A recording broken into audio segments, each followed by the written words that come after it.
네, 한 20년 전 일이었던 것 같습니다. 20년도 훨씬 넘은 그런 상황이었던 것 같은데요. 명절에 막히는 그러한 도로에서 참 오랫동안 그냥 머물러 있는, 차라리 걷는 것이 더 빠를 것 같은 그러한 트래픽이 있었습니다. 저희 본가, 저희 집에 고향집에 갔다가 이제 처가로 이제 이동하는 그러한 상황이었습니다.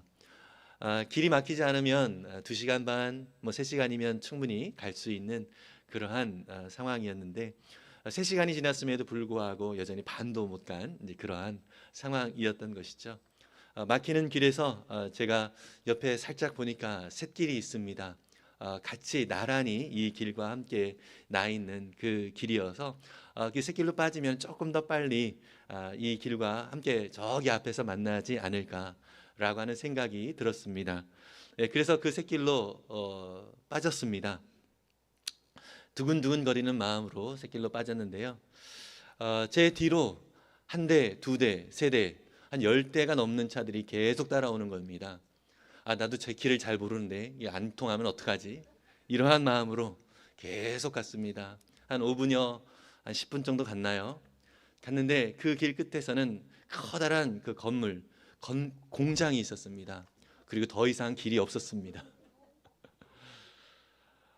예, 그 공장 앞마당에서 차를 돌려서 다시 이렇게 나오는데요. 그 차들이 저를 믿고 따라왔던 차들도 같이 돌아왔던 만큼 다시 돌아가서 오히려 더 오랜 시간이 걸리는 그런 안타까운 일을 경험한 적이 있습니다. 제가 길을 확실히 알았다면 그 사람들은 오히려 도움을 받았을 텐데 저처럼 어, 정말 잘 모르는 그러한 사람이, 장님과 같은 사람이 누군가를 길을 안내한다라고 했던 정말 그 무모함이 저뿐만 아니라 많은 사람을 어려움에 빠지게 만들었던 경험이 떠오릅니다. 그렇지만 올바른, 저는 그렇게 잘못된 안내를 했었지만은요, 올바른 안내자가 있다면, 정말로 길을 이미 갔고 또 길이 어떠한 것인지 확실히 아는 분이 있다면 그 길은 훨씬 더 수월하게 따라갈 것이고요. 혹시라도 이게 아닌가라고 하는 그런 상황이 보여진다 할지라도 확실히 아는 사람이 있다면 그 길을 따라가면 어딘가는 통하겠지라고 하는 그런 안정감을 갖게 될 것입니다. 우리의 인생도 마찬가지인 것 같습니다. 올바른 길로 인도하는 그런 안내자가 있다면 우리의 인생은 보다 수월하게 나아갈 수 있을 것 같고요. 낯설게 느껴지는 길이라 할지라도 확실한 안내자의 손을 붙잡고 나아가면 안전하고 또 그 가운데 평강이 있게 되는 것이죠. 안내자에 대한 믿음이 확실하면 혹시 당장 막히는 듯한 길이 있더라도 조급하거나 두렵지 않습니다. 오히려 안내자가 확실히 안전하게 인도해 줄 것을 믿기 때문에 더욱더 안내자의 손길을 붙들고 나아가게 되는 것이죠. 여러분, 우리 주님은요, 우리의 인생을 신실하게 인도하여 주시는 선한 목자가 되어 주십니다. 우리 주님께서 우리의 선한 목자이심을 우리가 분명히 믿는다면 혹시 우리를 위협하는 그런 상황이 당장 눈앞에 보인다 할지라도 우리는 그것을 인하여서 두려워하거나 염려하지 않고 오히려 우리를 선하게 인도하시는 주님께서 어련히 알아서 인도해 주시겠지라고 하는 이 마음으로 평안하게 그 길을 따라갈 수 있을 것입니다. 오늘 우리가 살펴볼 인물은요, 구약의 인물들을 우리가 계속 살펴보고 있는데 5번째 요셉이라고 하는 인물을 살펴보려고 합니다. 오늘 본문 속에서 요셉은요, 자신의 인생을 선하게 인도해 주신 하나님을 찬양하고 높이고 있습니다. 그가 걸어온 길이 그리 호락호락하지는 않았습니다. 그럼에도 불구하고 요셉은요, 그의 인생 가운데 함께 하신 그 하나님을 인정하고 또 정말 오랜만에 재회하는 그 형들에게 그 하나님의 선한 인도하심을 함께 간증하며 나누고 있습니다. 오늘 우리가 읽은 본문은요, 당시에 아주 엄청난 큰 대국이었던 이집트라고 하는 나라의 총리가 되었던 요셉에 대한 이야기입니다. 이 요셉이 정말 오랫동안 함께 하지 못했던 그 형들과 다시 만나고 또 자신의 정체를 밝히면서 사실 이 형들이 이 요셉을 팔았잖아요. 노예로 팔았잖아요. 그리고 아버지에게는 요셉이 죽었다라고 속이기도 했고요. 예, 그러한 어쩌면 상처가 있고 또 아픔이 있는 그러한 상황이었고요. 또 형들과의 이 관계 속에서는 갈등과 그리고 의심이 있을 수밖에 없는 그런 상황이었는데, 이러한 상황들이 해소가 되어지고 이 모든 갈등과 이 아픔의 관계가 회복되어지는 그러한 장면이 바로 오늘 저와 여러분들이 읽은 본문입니다. 영화로 만들어진다면 최고의 감동이 되는 클라이막스와 같은 위치가 바로 오늘 읽은 본문과 같은 대목입니다. 자신의 모든 삶을 하나님 안에서 해석하는 요셉을 통해서 지금 내가 서 있는 곳, 또 이 자리는 내게 어떠한 의미가 있는 것인가, 이것을 살펴보기를 원합니다. 오늘 말씀을 통해서 지금 우리에게 주어진 이 자리에 놓여진 또 우리의 삶을 또 은혜 가운데 새롭게 해석할 수 있는 그러한 시간이 될 수 있으면 참 좋겠습니다. 지금 내가 서 있는 곳은 어떠한 의미가 있는가? 첫 번째로 하나님이 세우신 자리라는 사실을 우리가 기억해야 될 줄 압니다. 요셉은요, 그가 어린 시절뿐만 아니라 또 그가 노예가 되어서 보디발의 집에 끌려갔을 때도, 팔려갔을 때도, 또 모함을 받아서 보디발의 집에서 모함을 받아서 그가 감옥에 들어갔을 때도, 그리고 인생의 가장 화려한 자리인 바로 지금 이집트의 총리가 되었던 그런 상황 속에서도 모든 순간 하나님이 세우신 자리, 하나님이 함께 하시는 자리다라는 것을 기억하고 또 하나님을 인정했던 요셉이라고 생각이 듭니다. 우리의 인생도 그렇지만 이 요셉의 인생은 정말 말 그대로 파란만장한 그러한 인생이었습니다. 요셉은 야곱의 11번째 아들로 태어났죠. 이 아버지 야곱에게는 4명의 2명의 아내와 2명의 첩, 그래서 4명의 아내들과 함께 지냈었고요. 이 아내들이 낳은 아들들이 차례대로 10번째까지 낳았는데, 이 야곱에게는 특별히 사랑하는 아내가 있었죠. 바로 라헬이라고 하는 아내가 있었습니다. 이 라헬은 자녀를 낳지 못했습니다. 그런데 드디어 이 라헬이 11번째 자녀 이 요셉을 낳았습니다. 그러니까 자기가 특별히 사랑하는 아내의 소생이다 보니까 이 야곱을 다른 자녀들보다 더 사랑을 좀 노골적으로 했던 것 같습니다. 옷을 입혀줄 때도 이 요셉에게만 좀 더 화려한 옷을 입혀줬죠. 채색 옷을 입혀주고요. 어쩌면 먹는 것도 좀 더 챙겨주지 않았는가, 이런 생각이 들기도 합니다. 그러다 보니까 사실은 다른 아들들, 다른 형제들 입장에서 보았을 때는 이 요셉이 곱게 보이지 않는 것이죠. 자기들과 비교를 했을 때 너무나도 요셉을 차별적으로 아버지께서 그렇게 챙겨주시고 또 좋아해 주시고 또 사랑해 주시니까 셈이 나기도 있고요. 또 심지어 미워하기까지 했습니다. 그리고 요셉에게 다정한 말을 하지 않았다라고 창세기 37장 3절과 4절에서 그렇게 얘기를 하고 있습니다. 요셉에게 말을 한마디 건넬 때에도 그냥 조금 뼈가 있는 말, 또 찌르는 말, 이러한 말을 했던 것 같습니다. 그런데요, 이 막내둥이, 그 당시로서 막내둥이였던 이 요셉은요, 눈치가 하나도 없었던 것 같습니다. 그 형들에게, 자기를 미워하는 그 형들에게 천진난만하게 자기가 꾼 꿈에 대한 이야기를 합니다. 자기가 세운 볕단을 중심으로 해서 형들이 세운 볕단이 자기를 향하여서 이렇게 절을 하고 있는 그 꿈에 대한 이야기를 하고요.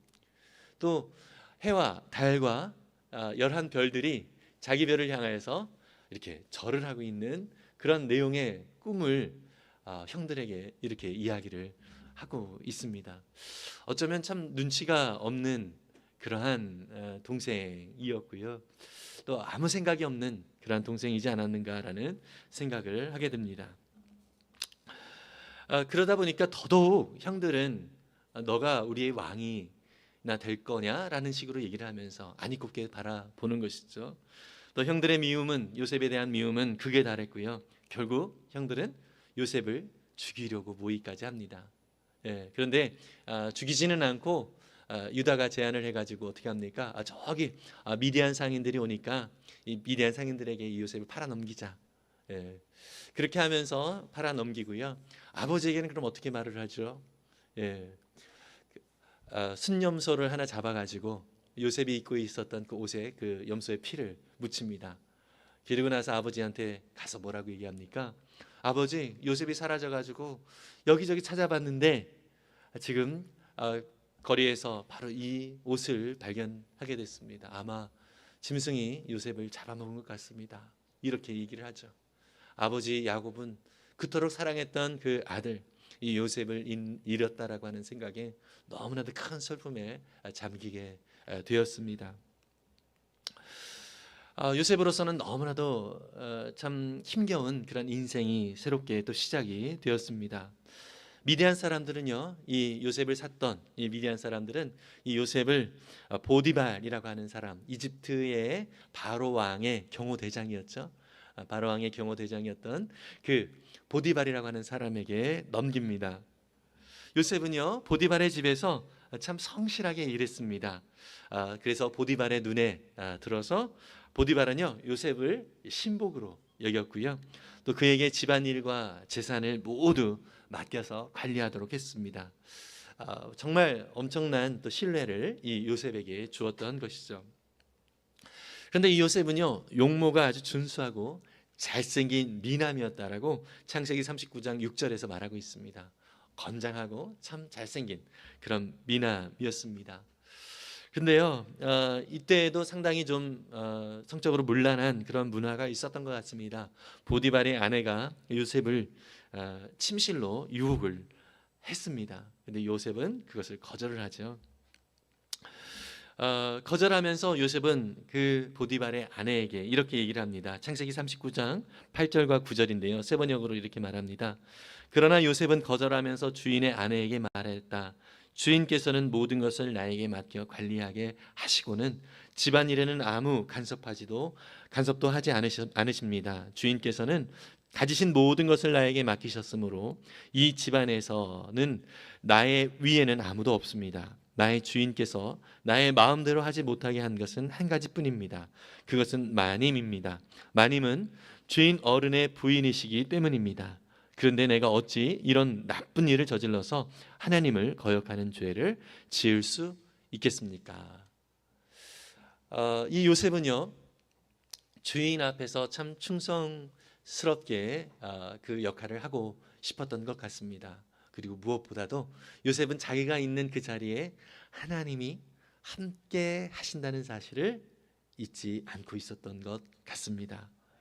그래서 주인에게 어찌 이 주인이 허락하지 않은 것을 내가 취할 수 있겠으며 또 이런 나쁜 일을 통해서 하나님을 거역하는 죄를 내가 지을 수 없습니다 라고 얘기를 하면서 하나님이 그와 함께하고 있음을 인정하고 그 하나님을 의지했던 이 요셉의 모습을 볼 수 있습니다. 첫 번째는 이렇게 이 보디발의 아내에게 잘 또 얘기를 하면서 거절을 했습니다. 근데 보디발의 아내가 반복해서 또 유혹을 하죠. 이제는 더욱 적극적으로 요셉을 붙들고 침실로 들어가자라고 그렇게 강제로 합니다. 그때 요셉은 그가 보디발의 아내가 붙들고 있었던 그 옷을 벗어 던지고 그 자리를 피했습니다. 그런데 그 일로 요셉은 모함을 받게 되죠. 그리고 그는 감옥에 갇히게 됩니다. 뻔뻔한 보디발의 아내가 요셉이 자기를 겁탈하려고 했다 이렇게 말을 하면서 그 증거로 요셉의 옷을 내밀었습니다. 요셉으로서는 너무나 억울한 일입니다. 그럼에도 요셉은 항상 하나님이 그와 함께 하신다는 사실을 잊지 않았습니다. 우리는요, 우리가 거하는 모든 것이 하나님이 세워주신 자리, 하나님이 함께 하시는 자리라는 사실을 잊지 말아야 합니다. 그러나 한 가지 더 우리가 알아야 할 것은 하나님이 세우신 자리라 할지라도 우리에게 우리가 원하는 방향이 아닌 그러한 일들이 생길 수 있다는 것입니다. 혹시 어려움이 생길 수도 있고요. 또 요셉의 경우처럼 이런 유혹이 생길 수도 있습니다. 하나님은 우리가 그 자리에서 하나님이 함께 하심을 인정하기를 바라시는 분이십니다. 그래서 저와 여러분들이 있는 모든 곳이 하나님이 함께 하시는 자리임을 기억하고 또 우리와 함께 하시는 성령 하나님께서 우리를 도우시고 인도하시는 하나님이시라는 것을 잊지 않기를 바랍니다. 요한복음 14장 17절에서는 이렇게 말을 하고 있습니다. 우리 성령님에 대해서 말씀을 하고 있는데요. 함께 읽어보겠습니다. 그는 진리의 영이시다. 세상은 그를 보지도 못하고 알지도 못하므로 그를 맞아들일 수가 없다. 그러나 너희는 그를 안다. 그것은 그가 너희와 함께 계시고 또 너희 안에 계실 것이기 때문이다. 아멘. 세상에 주님을 알지 못하는 사람들은 성령님의 존재에 대해서 알지 못하지만 예수 그리스도를 주님으로 영접하고 하나님을 아버지라고 부르는 저와 여러분들은 성령 하나님이 우리 안에 계신다는 사실을 믿고 있습니다. 그리고 그 하나님께서 성령 하나님께서 우리를 도우시고 항상 우리를 선하게 인도하여 주시는 분이심을 우리는 알고 있습니다. 그 성령님을 항상 인정하면서 살아가는 저와 여러분들 될 수 있기를 간절히 소망합니다. 여러분 또한 우리가 이렇게 살아가는 이 삶의 모습 속에서요, 좀 불안이 있고 또 염려가 있을 수 있습니다. 내가 제대로 살아가고 있는 건 맞는가? 이렇게 살다가 실패하면 어떻게 되는가? 혹시 나에게 상처를 주는 이런 사람들과 나는 상종도 하지 않고 싶은데 왜 나에게는 이렇게 상처 주는 사람들이 많이 있지? 나를 부담스럽게 하는 사람들이 이렇게 많이 내 주변에는 있지? 하면서 우리의 자신의 삶을 돌아보면서 우리는 한숨을 내쉬기도 합니다. 우리의 삶 다들 멀쩡하게 아무렇지도 않게 살아가는 듯하지만 우리의 삶의 속을 들여다보면 참 사연이 없는 사람들이 없습니다. 여러분 정말 우리 자신도 이렇게 돌아보면 그렇잖아요. 하나님을 믿고 또 의지한다고 하면서 하나님의 도움을 구하면서 살아가고 있지만 우리의 또 삶의 모습 속에는 참으로 여러 가지 또 사연들이 있기도 합니다. 오늘 장로님께서도 너무나도 감사하게 기도를 해주셨는데요. 저희 아내도 참 많이 오랜 시간 동안 아픔을 또 겪고 있는 그런 상황 속에서 좀 하나님의 또 선한 인도하심을 구하지만 또 이 시간들을 지나는 것은 참 쉽지가 않습니다. 우리 정형종이라고 하는 시인의 그 방문객이라고 하는 시 혹시 아십니까? 사람이 온다는 건 실은 어마어마한 일이다. 그는 그의 과거와 현재와 그의 미래가 함께 오기 때문이다. 한 사람의 일생이 오기 때문이다. 여러분 그냥 겉모습은 그냥 멀쩡해 보이지만 그 사람의 과거 또 현재 미래 이 어마어마한 인생이 내 앞에 이렇게 보여지고 있는 것이죠. 그래서 너무나도 참 존귀한 사람이기도 하지만 그 삶 속에서 얼마나 많은 사연이 있는가라고 하는 것은 우리는 한 사람 한 사람을 볼 때마다 또 생각을 해야 하는 것이죠. 그러면서 이 시인은 이렇게 얘기합니다. 부서지기 쉬운 그래서 부서지기도 했을 그 마음이 오는 것이다. 그 갈피를 아마 바람은 더듬어 볼 수 있을 마음. 내 마음이 그런 바람을 흉내낸다면 필경 환대가 될 것이다. 아멘이 나는데요. 시 앞에서 예, 정말 우리에게 많이 위로가 되는 그런 시입니다. 바람이 한 사람의 시원하게 우리를 해주는 것처럼 정말 내가 누군가에게 바람이 되어서 그 사람의 마음을 공감해주고 또 이해해주고 참 힘들었겠다, 참 어려웠겠다 이렇게 한마디 해준다면 그 자체가 그 사람을 엄청나게 환대하는 것이다라고 하는 이 정은정 시인의 이 표현은 참 우리에게 시사하는 바가 참 많이 있습니다. 특별히 우리가 목장 모임을 하면서 매주 우리 형제 자매들의 또 삶의 이야기들을 나눌 때 좀 우리가 그것을 경청하고 또 공감하고 또 그를 위하여서 기도할 때 이것이 엄청난 환대가 될 수 있습니다. 여러분 우리의 인생은 정말 이렇게 힘겹고 어려운 일들이 참 많이 있음에도 불구하고 우리 무엇보다도 우리 믿음의 지체들이 있기도 하지만 우리와 함께 하시고 또 우리를 위로해 주시고 우리를 격려해 주시고 우리를 도와주시는 성령 하나님이 우리 가운데 함께 하심을 믿으시기를 바랍니다. 이 성령님을 더욱더 의지하면서 우리 가운데 보내신 그 자리에서 하나님이 나를 보내셨구나, 하나님이 나를 이곳에 세우셨구나라는 생각을 가지고 이 상황이 어떠하든지 그 상황 속에서 우리 성령님께서 격려하시고 위로하시고 또 우리를 세워가시는 그 성령님의 음성에 귀를 기울이고 그 안에서 또 은혜로 힘있게 살아갈 수 있는 저와 여러분들 될 수 있기를 간절히 소망합니다. 두 번째로, 지금 내가 서 있는 곳은 어떤 의미가 있는가? 두 번째로, 하나님을 경험하는 자리입니다. 요셉은요, 하나님께 세우신 자리에서 계속해서 하나님을 경험합니다. 특별히 그가 모함을 받아 감옥에 들어갔을 때 요셉은 그 상황이 이해가 되어지지 않았을 것입니다. 하나님을 인정하고 하나님 앞에서 거룩하게 살려고 애를 썼습니다. 그렇죠? 하나님이 함께 하신다는 것을 인정했어요. 그럼에도 불구하고 그는 어떻게 했어요? 감옥에 들어가는 그런 억울함을 당하게 되었습니다. 하나님을 믿음으로 바라보면서 하나님이 함께 하심을 인정하며 살았음에도 불구하고 오히려 자신의 상황은 더욱더 비참해졌다는 것입니다. 하나님의 인도하심이 정말 이해되지 않았을 것입니다. 나아가 하나님이 참으로 원망스럽기도 했을 것입니다. 그런데 요셉의 인생에서 가장 어두운 시기라고 할 수 있는 그 감옥에서 하나님이 그와 함께 하시고 한결같이 그를 사랑하셨고 그를 형통하게 하셨다라고 묘사하고 있습니다. 창세기 39장 20절에서 23절에 이렇게 말씀하고 있는데요, 함께 읽어볼까요? 이에 요셉의 주인이 그를 잡아 옥에 가두니 그 옥은 왕의 죄수를 가두는 곳이었더라.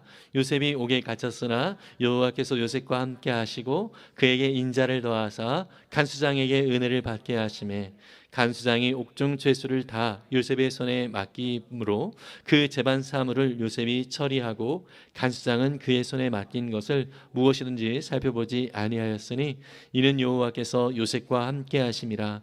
여호와께서 그를 범사에 형통하게 하셨더라. 아멘.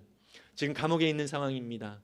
감옥에 있는 상황 속에서도 여전히 요셉은 하나님을 인정하고 또 하나님을 바라봤던 것 같습니다. 성실하게 그 자리를 지켰던 것이죠. 그래서 간수장에게 인정을 또 받게 되어졌고요.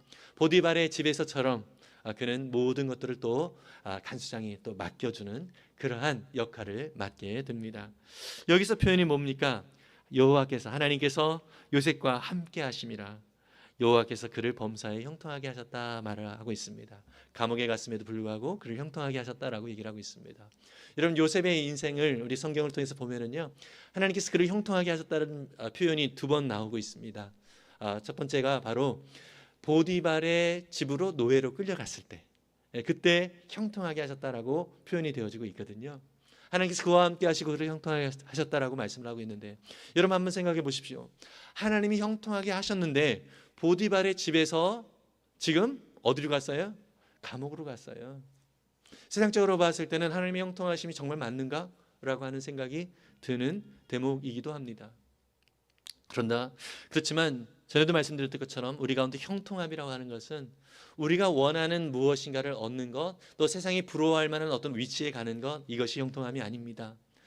성경이 말하는 형통함이라고 하는 것은 하나님이 함께 하심입니다. 여러분, 하나님이 우리와 함께 하심을 믿으십니까? 그렇다면 우리의 삶은 이미 형통한 삶이라는 것을 믿으시길 바랍니다.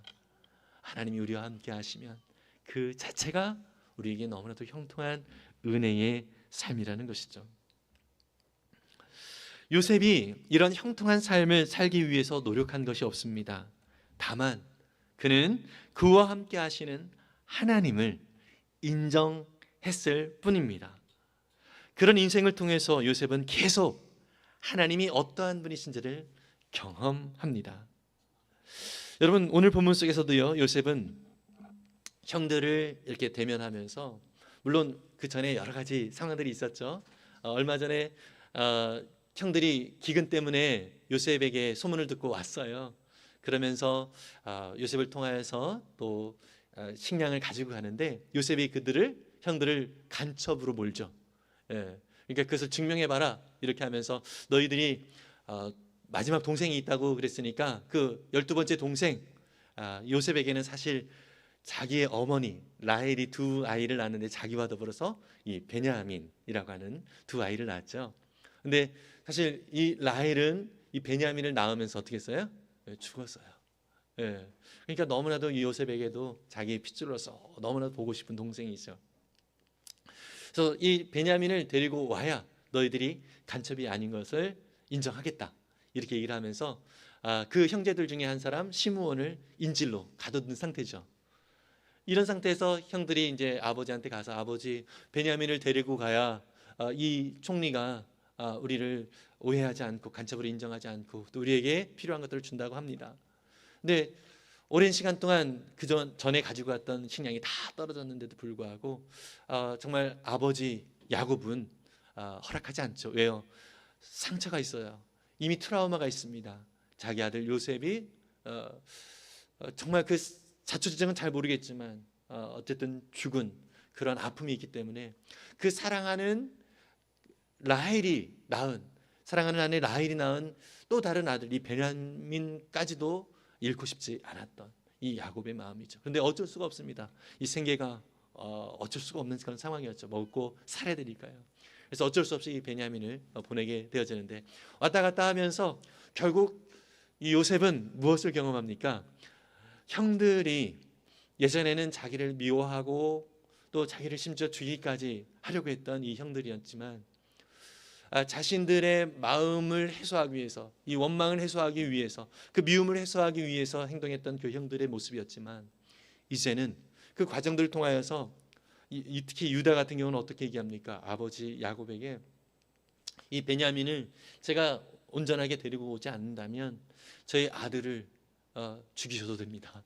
이렇게까지 얘기할 정도로 결국 이 가족을 위하여 자기 자신을 희생을 하는 그러한 자리로까지 나아가는 이 형들, 그리고 서로 형제들을 위하는 그런 형들의 모습을 보면서 정말 이렇게 변화시키신 그 하나님의 은혜에 또 감사를 하게 되어졌고요.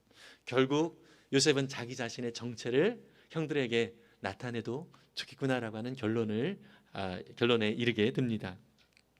그래서 요셉은 정말로 하나님께서 나를 이래서 이렇게 인도해 주셨구나라는 것을 확인을 하게 되고요. 그 형제들 앞에 자기 자신을 이렇게 드러내는데 창세기 45장 1절과 2절은 이렇게 말씀하고 있죠. 제가 세 번역으로 한번 읽어보겠습니다. 요셉은 북박치는 감정을 억누르지 못하고 자기의 모든 시종들 앞에서 그만 모두를 물러가라고 소리쳤다. 주위 사람들을 물러나게 하고 요셉은 드디어 자기가 누구인지를 형제들에게 밝히고 나서 한참 동안 울었다. 그 울음소리가 어찌나 크던지 밖으로 물러난 이집트 사람들에게 또 들리고 바로의 궁에도 들렸다.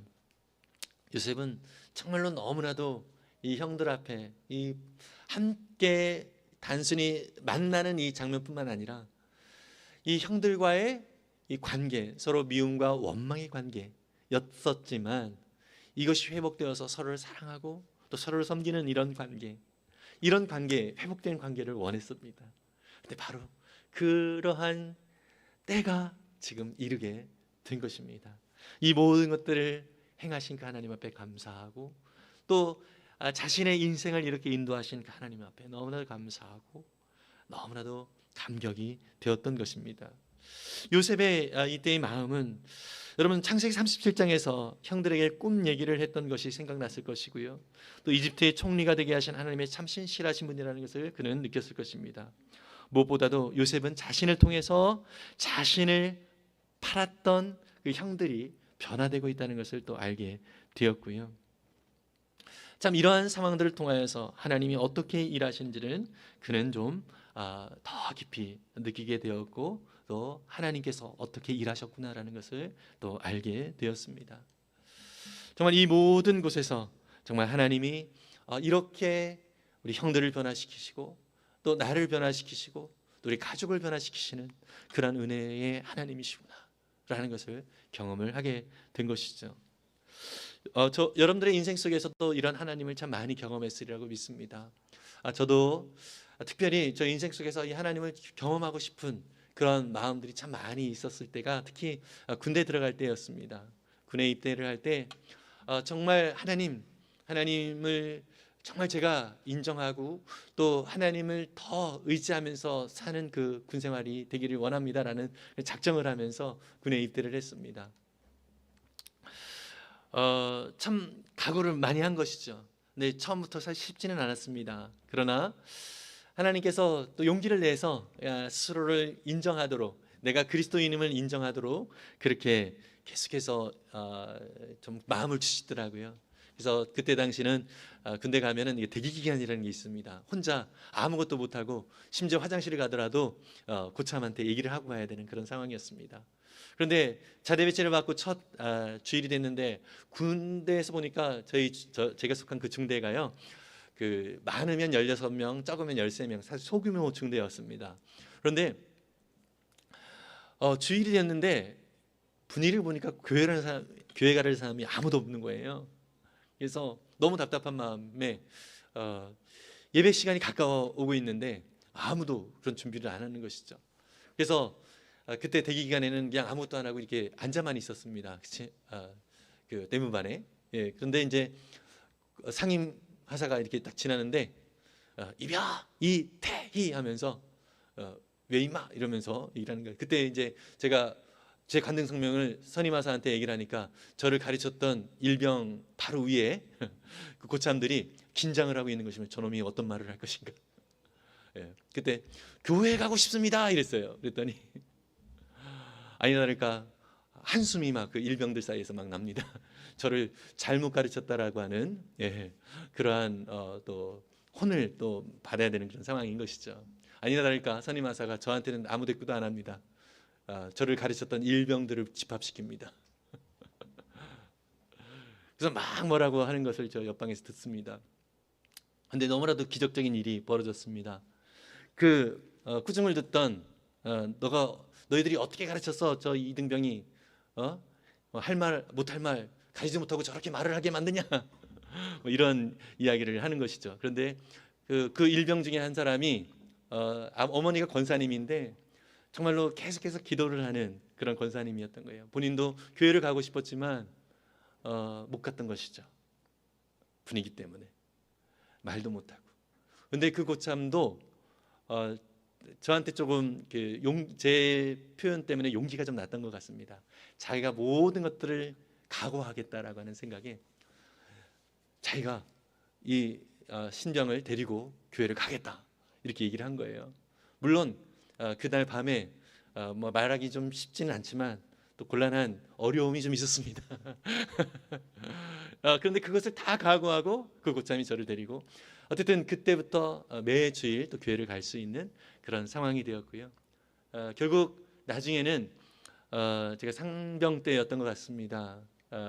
그 연대 또 찬양 경연대, 중대별 찬양 경연대가 있었는데 저희 중대에서 상황병 한 명만 빼고 모두가 가서 거기서 찬양 경연대에 참가를 하고, 그 찬양 경연대는 그냥 하는 게 아니잖아요. 한 달 내내 부대에서 연습을 하고 그렇게 해서 1등을 했던 그러한 또 기억도 있습니다. 어쨌든 한 명도 신앙생활을 하지 않았던 그 중대가 나중에는 많은 우리 군인들이 같이 또 신앙생활을 하게 되어졌고, 결국은 제가 제대할 때쯤에서는 이제 또 말씀에 대한 사모함이 있는 또 후임병들이 있어서 같이 제가 억지로 시킨 거 아닙니다. 같이 또 하나님 말씀을 같이 공부하는 그런 또 기회도 또 있기도 했습니다. 하나님을 참 많이 경험하고 싶다 그랬는데 정말 하나님이 살아계심을, 내가 하나님을 인정했을 때 하나님이 어떻게 살아계시는가라는 것을 보여주셨던 그러한 대목이기도 합니다. 여러분, 근데 제가 인정을 했을 때 하나님이 그렇게 경험토록 해주셨지만 사실은 제가 인정하지 않았어도 하나님은 그분이 살아계신 분이라는 것을 어찌됐든 알려주셨으리라고 믿습니다. 그러나 순종하면서 나아갔을 때 더욱더 이게 하나님의 인도하심이라는 것을 더 분명하게 깨닫게 되어지는 것이고, 순종하지 않고 피하다가 결국 하나님을 경험을 하기도 하는데 그때는 조금 진작에 순종할 것이라는 그런 후회가 나중에 되겠지요. 여러분, 그렇습니다. 어쨌든 하나님은요 끊임없이 우리를 하나님이 어떠한 분이신지를 경험할 수 있는 자리로 우리를 인도해 주시는 분이심을 믿습니다. 그 하나님이 우리의 하나님이라는 사실을 기억하며 그 하나님과 늘 교제하며 하나님을 더욱더 날마다 새롭게 알아가는 우리 모두가 될 수 있기를 간절히 소망합니다. 마지막으로 내가 지금 서 있는 곳은 어떤 의미가 있는가? 세 번째로 하나님의 뜻을 이루는 자리입니다. 오늘 본문 속에서 요셉은 참 중요한 말을 합니다. 자신이 얼마나 마음고생을 했는지, 자신이 얼마나 힘들었는지, 자신이 얼마나 수고하고 애썼는가, 이 이야기를 하나도 하지 않습니다. 저라면 그랬을 것 같습니다. 형들 때문에 내가 얼마나 많이 고생했는지 알아요? 형들 진짜 그럴 수 있어요? 인간적으로 너무한 거 아니에요? 이런 이야기를 했을 것 같아요. 나 형들 때문에 얼마나 많이 고통을 당했는지 알아요? 심지어 감옥에까지 간 거 알아요? 저 진짜 숱하게 고생을 많이 했습니다. 이러면서 내 고생한 걸 얘기를 했을 거예요. 내 마음이 얼마나 그때 상처를 받았는지 알아요? 이런 이야기를 저 같았으면 했을 거예요. 근데 요셉은 전혀 그런 얘기를 하지 않습니다. 다만 하나님이 자기 자신을 어떻게 이끄셨는가라고 하는 것을 말을 합니다. 창세기 45장 4절과 5절, 오늘 읽었던 본문 세번역 성경으로 제가 읽겠습니다. 이리 가까이 오십시오 하고 요셉이 형제들에게 말하니 그제야 그들이 요셉 앞으로 다가왔다. 내가 형님들이 이집트로 팔아넘긴 그 아우입니다. 그러나 이제는 걱정하지 마십시오. 자책하지도 마십시오. 형님들이 나를 이곳에 팔아넘기긴 하였습니다마는 그것은 하나님이 형님들보다 앞서서 나를 여기에 보내셔서 우리의 목숨을 살려주시려고 그렇게 하신 것입니다. 형님들이 자기 자신을 팔았다는 것을 잘했다는 것은 아닙니다. 그렇게 형님들이 하셨지만 또 그것 때문에 형님들 너무 마음에 자책하지 마십시오. 하나님이 형님들보다 나를 앞서서 이렇게 보내주셔서 합력하여 선을 이루시는 그 하나님께서 그 하나님의 뜻을 오늘 이루시기 위하여 나를 이곳에 앞서 보내주셨습니다. 그의 인생을 돌아보면서 자기가 얼마나 고생했는지 이러한 내용들은 얘기하지 않고 그 상황들 속에서 하나님이 어떻게 자기 자신을 인도하여 주셨고 또 원망스러울 법한 그 형들에 대한 마음까지도 그 마음도 챙기면서 자책하지 마십시오. 저는 괜찮습니다. 이렇게 얘기를 하고 있는 요셉, 참 대단하죠. 참 대단한 사람이지만 저는 이렇게 요셉을 이렇게 만드신 분이 하나님이라고 믿습니다. 하나님을 자꾸 경험하면서 하나님은 결코 실수를 하지 않으시는 분이시구나. 하나님 안에 거하는 삶은 인간적인 눈으로 봤을 때 실패하는 듯한 모습이지만 하나님 편에서는 절대 실패가 없구나. 이 사실을 깊이 깨닫고 그 하나님을 인정하고 나아가는 이 요셉의 모습, 저와 여러분들의 삶도 이렇게 하나님이 인도하여 주실 줄 믿습니다. 이러한 고백을 더 선명하게 7절과 8절에서는 이렇게 하고 있습니다. 창세기 45장 7절과 8절인데요. 이것은 한번 같이 읽겠습니다. 하나님이 나를 형님들보다 앞서서 보내신 것은 하나님이 크나큰 구원을 베푸셔서 형님들의 목숨을 지켜주시려는 것이고 또 형님들의 자손을 이 세상에 살아남게 하시려는 것입니다. 그러므로 실제로 나를 이리로 보낸 것은 형님들이 아니라 하나님이십니다. 하나님이 나를 이리로 보내셔서 바로의 아버지가 되게 하시고 바로의 온 집안의 최고의 어른이 되게 하시고 이집트 온 땅의 통치자로 세우신 것입니다. 아멘. 여러분, 요셉은 자신의 인생을 돌아보면서 하나님이 이렇게 하셨습니다라고 얘기를 합니다. 그 모든 고백 속에 주어는 요셉, 내가 이랬습니다가 아니라 하나님이 이렇게 하셨습니다라고 얘기를 하고 있습니다. 여러분, 하나님은 저와 여러분들을 선택하셨고 하나님께서 저와 여러분들을 통하여서 하나님의 일을 이루어내실 것입니다. 우리의 삶도 주어는 우리 자신이 아니라 하나님이심을 믿습니다. 하나님이 지금까지 여기까지 인도해 주셨고 또 하나님이 앞으로도 우리의 인생을 인도해 주실 것입니다. 그 하나님을 더욱더 의지하며 나아가는 저와 여러분들의 수 있기를 간절히 소망합니다. 요셉의 경우에는 그렇게 하나님 앞에 하나님을 인정하고 또 하나님을 의지하면서 하나님의 뜻을 이루어가고 경험하면서 하나님 앞에 정말 신실한 고백을 하는 아주 모범적인 그러한 모습을 통하여서 오늘 후대에 저와 여러분들에게 참 좋은 모델과 같이 보여지고 있습니다. 그러나 여러분, 요셉이 참 중요한 것이 아니라 요셉의 인생을 이끄신 하나님이 중요하다는 사실을 우리가 믿으시길 바랍니다. 여러분, 사실 요셉의 이야기가 시작될 때 요셉이 어렸을 때 팔리고 나서요. 팔리고 나서 37장에 그런 일이 벌어지는데 38장에 대뜸 이상한, 왜 이 일이 생기지? 왜 이 이야기가 여기에 나오지? 이럴 이야기들이 갑자기 등장을 합니다. 37장하고 39장은 다 요셉의 얘기거든요. 그런데 38장에 엉뚱한 얘기가 나와요. 누구 얘기가 나오냐면 유다라고 하는 인물의 이야기가 나와요. 그것도 좋은 얘기 아니에요. 이 유다가 자기 며느리와 더불어서 동침을 해가지고 자녀를 낳는 이야기를 해요. 참 성경에 이런 일까지 기록이 되어져야 되는가? 라고 하는 생각이 좀 들죠. 유다가 그 쌍둥이를 낳게 되거든요.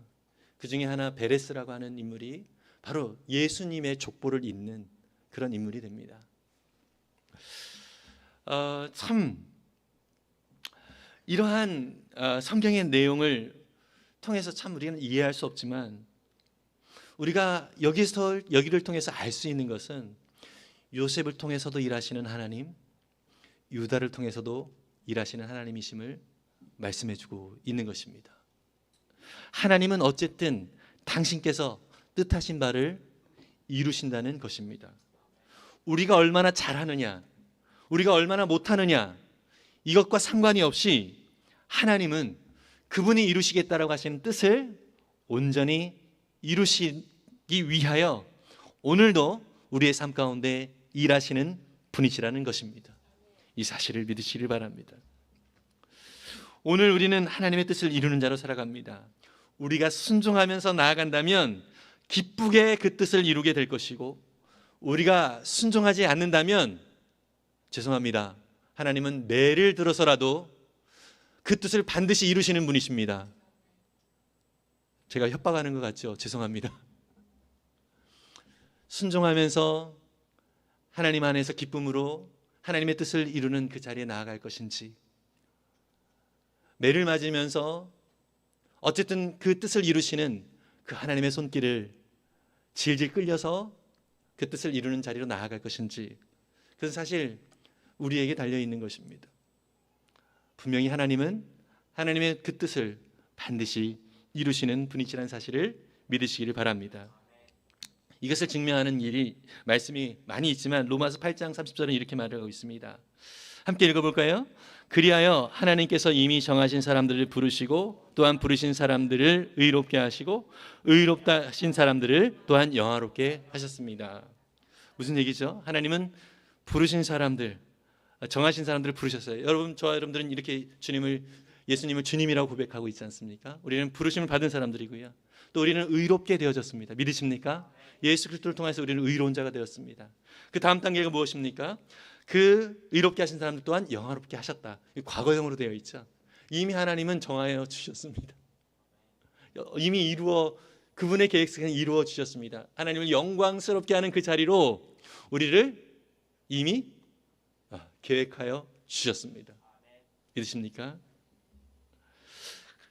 그래서 반드시 그 일을 어떻게 이루실 것인가 라고 하는, 왜 이런 일들을 이루실 것인가 라고 하는 것을 32절에서 로마서 8장 32절 이렇게 말하고 있습니다. 자기 아들을 아끼지 아니하시고 우리 모두를 위하여 내주신 분이 어찌 그 아들과 함께 모든 것을 우리에게 선물로 거저주지 않으시겠습니까? 우리를 구원하시기 위해서 하나님께서 어떻게 하셨다고요? 그 아들을, 생명을 주셨어요. 그 아들을 죽이시기까지 우리를 사랑해 주셨다는 것이죠. 여러분, 우리도요, 우리의 인생 속에서 내가 어떤 일을 할 때 포기하지 못하는 것은 무엇입니까? 얼마만큼 많이 투자했다라는 것을 알기 때문에 이것이 아까워서 그것을 위해서라도 절대로 포기하지 못합니다. 여러분, 하나님은 저와 여러분들을 건지시기 위해서 어떤 희생을 하셨다고요? 어떤 투자를 하셨다고요? 그 아들 예수 그리스도를 죽이셨어요. 아들을 죽이시기까지 우리를 건지시기 위하여 우리를 사랑하셔서 우리에게 구원의 은혜를 주신 분이 무언들 못하겠느냐, 이 이야기입니다. 여러분, 그 하나님이 저와 여러분들의 하나님 아버지이십니다. 그 하나님이 아들까지 죽이셨다면 우리의 모든 인생을 결국 끝까지 그분의 뜻을 이루시는데 역사하시고 인도하시겠다라고 하시는 그분의 작정이 오늘 저와 여러분의 삶 가운데 함께 하시는 그 성령 하나님께서 그것을 이루기 위하여 오늘도 일하고 계신다는 사실을 믿으시기를 바랍니다. 그래서 그 뒤에는 아주 결말로 이렇게 말을 하고 있습니다. 로마서 8장 35절을 먼저 읽겠습니다. 누가 우리를 그리스도의 사랑에서 끊을 수 있겠습니까? 환난입니까? 곤고입니까? 박해입니까? 굶주림입니까? 헐벗음입니까? 위협입니까? 또는 칼입니까? 어떠한 위협이 우리 가운데 있다 할지라도 우리를 사랑하신 그 하나님의 사랑은 절대로 우리를 포기하지 아니하신다라고 말씀하고 있습니다. 믿으십니까? 여러분, 우리는 그런 존재예요. 우리가 아무리 도망간다 할지라도 하나님 우리를 끝까지 추적하셔서 하나님의 뜻을 이루는 그 자리로 기어이 인도해 주시는 하나님이십니다. 그래서 로마서 8장은 결론적으로 이렇게 말씀하고 있습니다. 38절과 9절인데요. 같이 읽겠습니다. 나는 확신합니다. 죽음도 삶도 천사들도 권세자들도 현재일도 장래일도 능력도 높음도 깊음도 그 밖에 어떠한 피조물도 우리를 우리 주 예수 그리스도 안에 있는 하나님의 사랑에서 끊을 수 없습니다. 아멘. 여러분, 그 어떠한 것도 하나님의 사랑에서 끊을 수 없다라고 말씀을 하고 있습니다. 이 결론이에요. 우리의 불순종이나 우리의 불성실함도 하나님의 뜻을 이루는데 전혀 방해가 되어지지 않는다라는 것입니다. 여러분, 그 하나님이 저와 여러분들의 하나님 아버지이시고요, 오늘도 그 뜻을 이루시기 위하여 오늘도 우리의 삶 가운데 우리를 도우시고 선하게 인도하여 주시고 역사하시는 분이십니다. 그 성령 하나님이 우리와 함께 하심을 인정하며 살아가는 저와 여러분들 되시기를 간절히 소망합니다. 그리고 그 하나님께서 우리 가운데 말씀하실 때 기쁨으로 순종하며 나아갈 수 있는 우리가 될 수 있으면 좋겠습니다.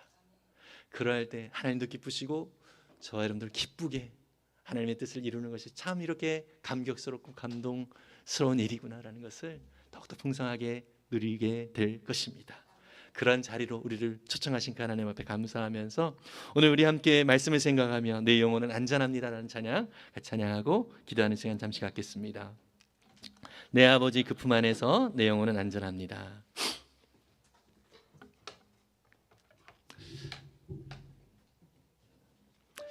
정말 그렇습니다. 우리 주님은 끝까지 우리를 지키시는 분이십니다. 내가 마음적으로 심적으로 불안한 마음이 있다 할지라도 하나님은 그것 때문에 우리를 떠나지 않으시는 분이십니다. 그 하나님을 더욱더 의지하며 나아갈 수 있는 우리가 되시기를 바랍니다. 내 아버지, 내 아버지 그 품 안에서 내 영혼은 안전합니다. 주 손길로 내 삶을 안으시니 그 평강이 나를 덮습니다.